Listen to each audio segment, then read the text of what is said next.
Paz, meus queridos e amados irmãos, estamos de volta agora para o nosso estudo do livro de Salmos, né? Vamos agora à parte B do Salmo 22. Nós tratamos a parte A, que fala sobre o sofrimento. Agora vamos tratar sobre a parte B, que fala sobre adoração, né? Então, a parte B compreende os versículos 22 até o 31. Vamos dar ao estudo de hoje o seguinte tema: do abandono à adoração, o triunfo do justo. O que nós devemos de ganhar ao nos debruçar sobre esse estudo? Nós devemos de descobrir como a dor mais profunda pode ser o prelúdio, o início, a introdução da glória. Nós devemos de entender a conexão entre o sofrimento do justo e a salvação das nações. Haveremos de ver que a adoração nasce do livramento e se torna proclamação pública, e nós seremos levados a glorificar a Deus pela obra do Redentor que venceu a morte. Amém? Será maravilhoso esse estudo. O tema do estudo, o que nós vamos tratar, a síntese desse estudo. Então, o Salmo 22, ele começa com angústia. Nós vimos isso no estudo passado, né? Mas ele termina com adoração. Depois da dor, do abandono, vem o cântico da redenção, do livramento, da vitória, do socorro. Então, o justo que sofre agora convida os irmãos, né, e não só os irmãos, mas as nações, né, a louvar ao Senhor. Então, isso é impressionante, é maravilhoso. Vamos então ao texto em si. Primeiro, da angústia à assembleia, versículo 22. Então anunciarei o teu nome aos meus irmãos e louvarei e louvar-te-ei no meio da congregação. Então, aquele que clamava no abandono, agora ele louva em meio à comunidade. Então, este versículo é citado em Hebreus 12, 2. Aliás, 2:12, e aponta diretamente para Cristo. Ele sofreu como homem, venceu como Deus e agora nos chama de irmãos. É maravilhoso, não é? Então aqui a cruz dá lugar à comunhão, a solidão dá lugar à celebração, a vitória do justo se torna motivo de proclamação. Incrível, maravilhoso. Observe em segundo lugar a adoração dos fiéis, Salmo 20, versículo 23 ao 26. Vós que temeis ao Senhor, louvai-o. Os mansos comerão e se fartarão, louvarão ao Senhor os que o buscam. Então todos os que temem ao Senhor são chamados a louvar. A experiência do justo se torna a inspiração dos justos.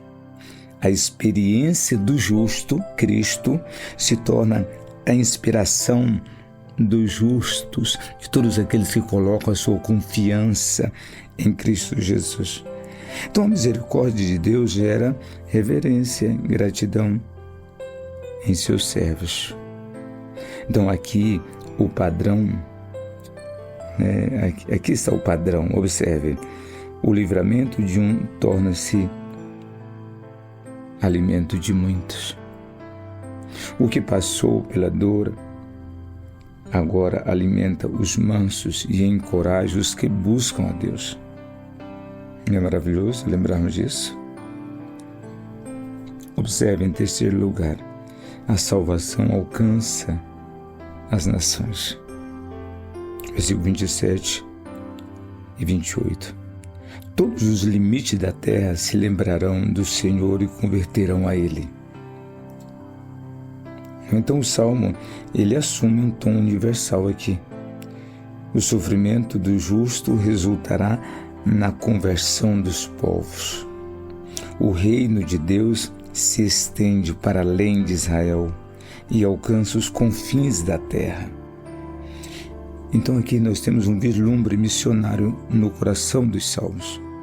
Cristo sofreu não apenas por Israel, mas por todos os que o Pai lhe deu entre as nações. Isso é tudo que nós precisamos lembrar, guardar no nosso íntimo, não é? Gerações futuras louvarão. Versículo 29 a 31.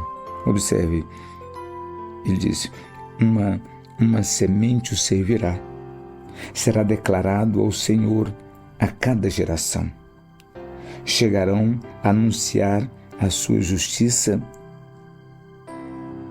chegarão e anunciarão a sua justiça ao povo que há de nascer. Então a obra do Redentor é tão grandiosa, mas tão extraordinária, que não termina em uma geração. Seu impacto alcança aqueles que ainda haverão de nascer. Você lembra de Jesus Cristo orou por isso? Ele disse: Pai, eu oro não apenas por estes, mas aquele que através destes haverão de crer em mim. Impressionante isso, não é?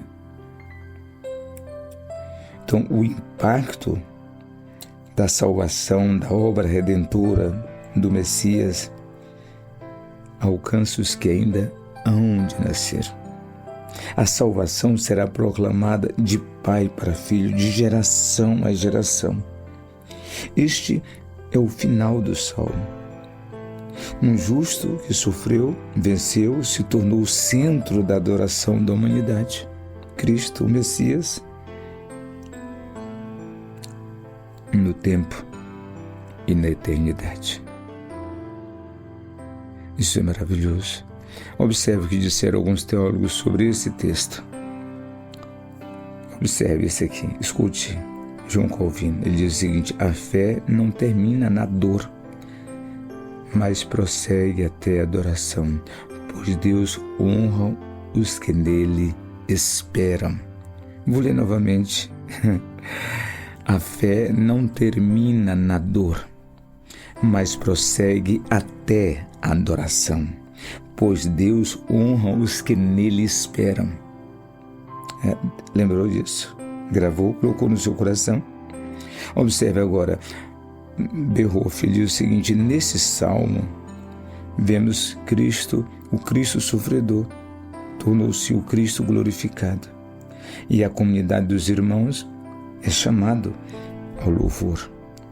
Mateus ele diz o seguinte, que da cruz brota uma congregação e do sofrimento um povo para Deus. Bavinck ele completa dizendo o seguinte: a missão de Deus começa no sofrimento do justo e termina na adoração dos povos. Está falando sobre Cristo, o justo aqui está no singular. Cristo. A missão de Deus começa no sofrimento do justo. Quem é o justo? Cristo. E termina na adoração dos povos. Conclusão. Observe, o Salmo 22 ele termina como um hino triunfal. O justo que gemeu é agora o Redentor que reina. O grito de dor transforma em cântico de louvor e adoração e celebração. Se você está no vale, pode ser que esteja passando por momentos difíceis na vida. A vida tem muitos. Lembre-se, a história não termina no versículo 1. Não termina no versículo 1 do Salmo 22. Deus transforma gemidos em glória, o abandono cede lugar à adoração. Cristo venceu e convida você a adorá-lo, não apenas como alguém que sofreu, mas como aquele que reina e será proclamado por toda a terra. Amém. Que Deus abençoe você poderosamente nessa ocasião. Deus esteja conosco. Fique em paz. Amém. E amém, amém, amém.